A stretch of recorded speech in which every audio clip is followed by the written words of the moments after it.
नमस्कार। अपना कहानी कॉर्नर में आप सभी का बहुत बहुत स्वागत है। कहानियों के इस दौर में इस कॉर्नर में आज की कहानी है प्रेमचंद की, जो बहुत ही प्रसिद्ध है, बहुत ज़्यादा लोकप्रिय है, जिसका नाम है पूस की रात। चलिए कहानी आरंभ करते हैं। हल्कू ने आकर स्त्री से कहा, सहना आया है, लाओ जो रुपए रखे हैं उसे दे दूं, किसी तरह गला तो छूटे। मुन्नी झाड़ू लगा रही थी, पीछे फिरकर बोली, 3 ही तो रुपए हैं, दे दोगे तो कंबल कहाँ से आएगा। माघ पूस की रात हार में कैसे कटेगी, उससे कह दो फसल पर रुपए दे देंगे, अभी नहीं हैं। हल्कू एक क्षण अनिश्चित दशा में खड़ा रहा।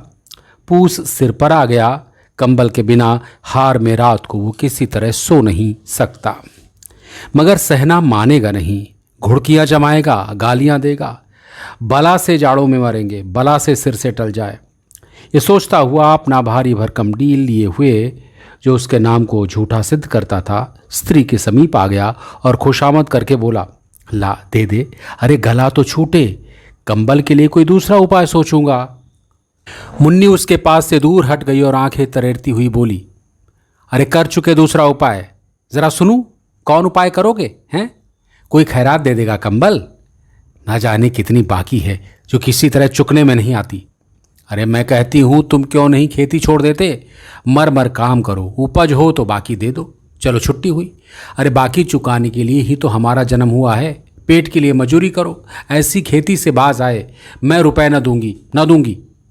हल्कू उदास होकर बोला, तो क्या गाली खाऊं? मुनि ने तड़प कर कहा, अरे गाली क्यों देगा, क्या उसका राज है?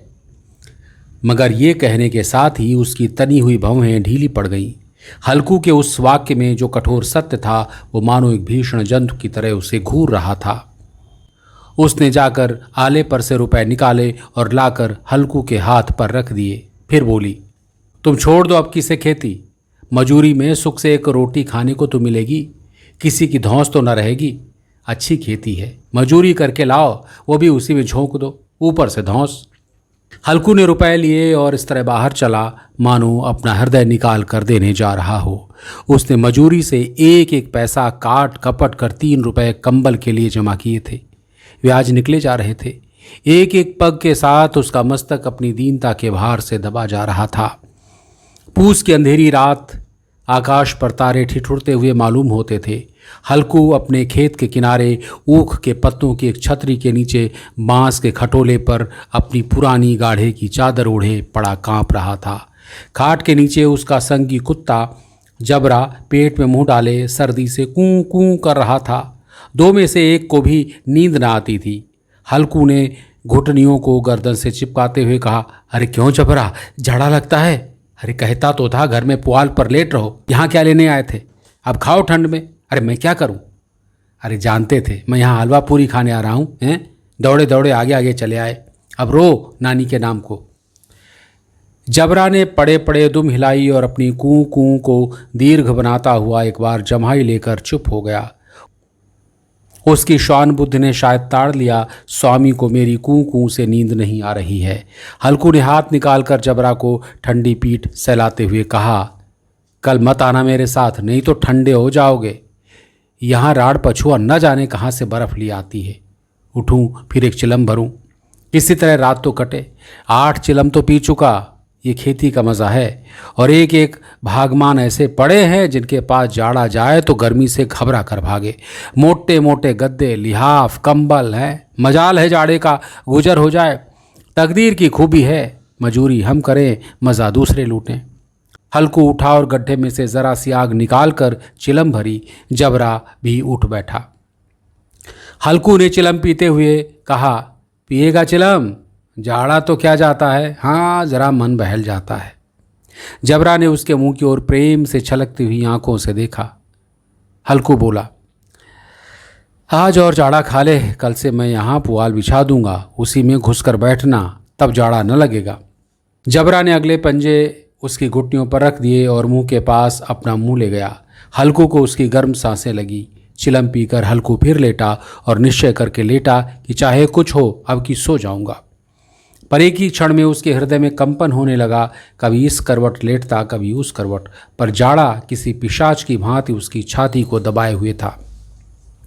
जब किसी तरह न रहा गया तो उसने जबरा को धीरे से उठाया और उसके सिर को थपथपा कर उसे अपनी गोद में सुला लिया। कुत्ते की देह से न जाने कैसी दुर्गंध आ रही थी, पर उसे अपनी गोद में चिपटाए हुए वैसे सुख का अनुभव कर रहा था जो इधर महीनों से उसे न मिला था। जबरा शायद समझ रहा था स्वर्ग यहाँ है, और हल्कू की पवित्र आत्मा में तो उस कुत्ते के प्रति घृणा की गंध तक न थी। अपने किसी अभिन्न मित्र या भाई को भी वो इतनी ही तत्परता से गले लगाता।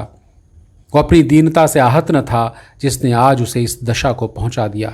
नहीं, इस अनोखी मैत्री ने जैसे उसकी आत्मा के सब द्वार खोल दिए और उसका एक एक अणु प्रकाश से चमक रहा था। सहसा जबरा ने किसी जानवर की आहट पाई। इस विशेष आत्मीयता ने उसमें एक नई स्फूर्ति पैदा कर दी जो हवा के ठंडे झोंकों को तुच्छ समझती थी। वो झटपट उठा और छतरी के बाहर आकर भूंकने लगा। हल्कू ने उसे कई बार चुमकार कर बुलाया, पर उसके पास ना आया।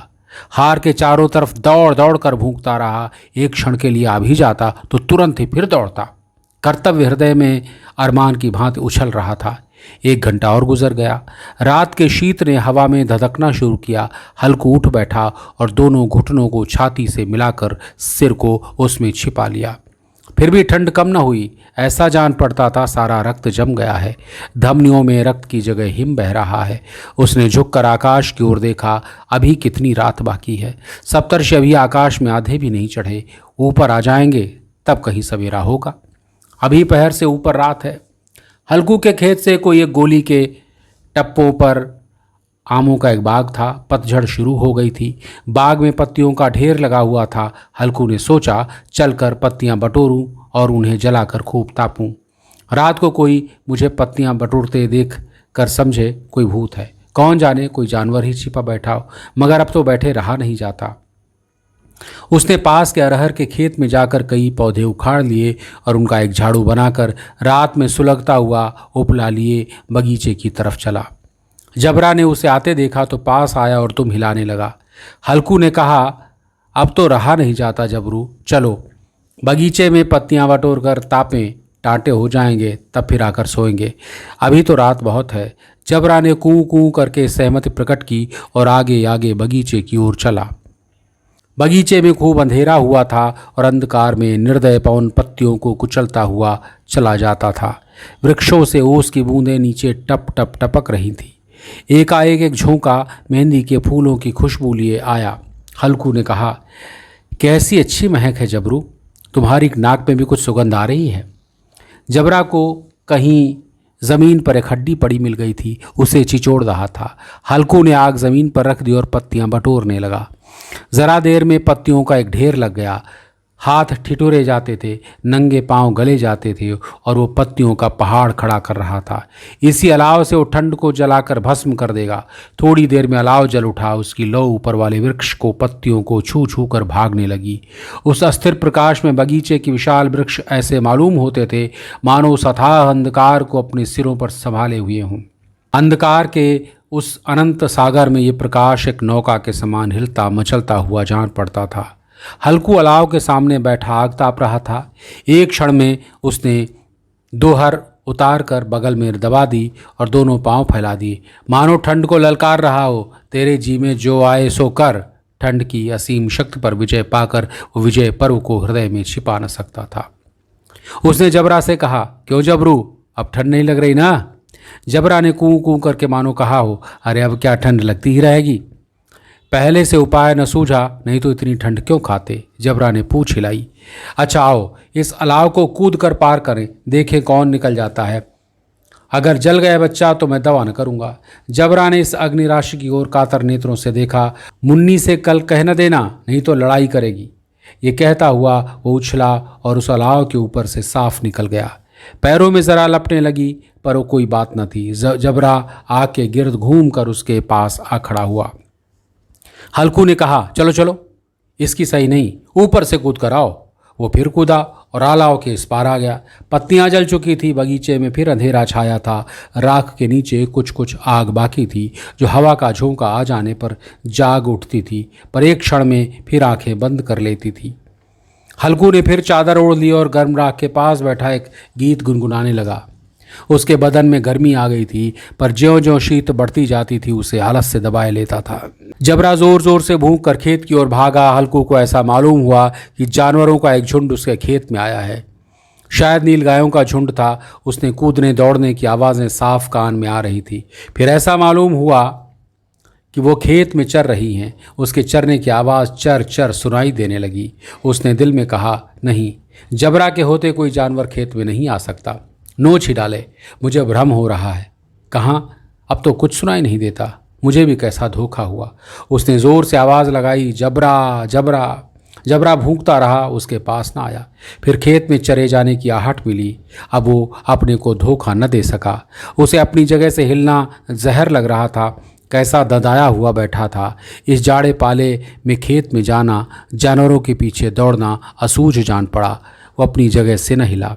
उसने ज़ोर से आवाज़ लगाई, होली होली होली।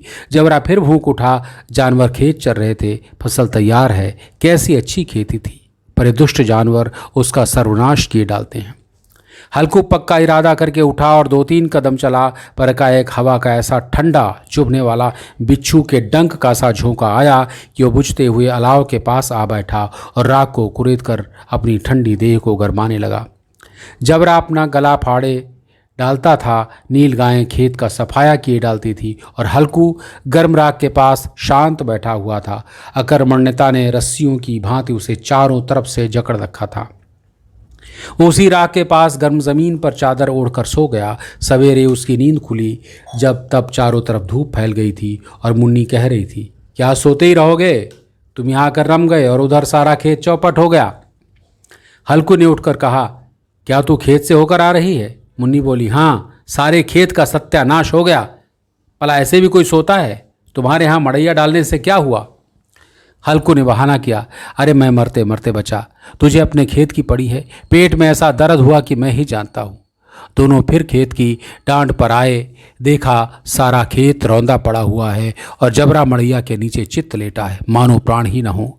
दोनों खेत की दशा देख रहे थे। मुन्नी के मुख पर उदासी छाई हुई थी, पर हल्कू प्रसन्न था। मुन्नी ने चिंतित होकर कहा, अब मजूरी करके मालगुजारी भरनी पड़ेगी। हल्कू ने प्रसन्न मुख से कहा, रात की ठंड से यहाँ सोना तो न पड़ेगा। तो ये थी कहानी पूस की रात प्रेमचंद की। और किस प्रकार आप देखें कि मौसम की मार एक गरीब आदमी को सताती है। फिर कोई कहानी लेकर हाजिर होऊंगा। आज के लिए बस इतना ही। फिर मुलाकात होगी किसी नई कहानी के साथ। तब तक के लिए अपना ख्याल रखिए। नमस्कार।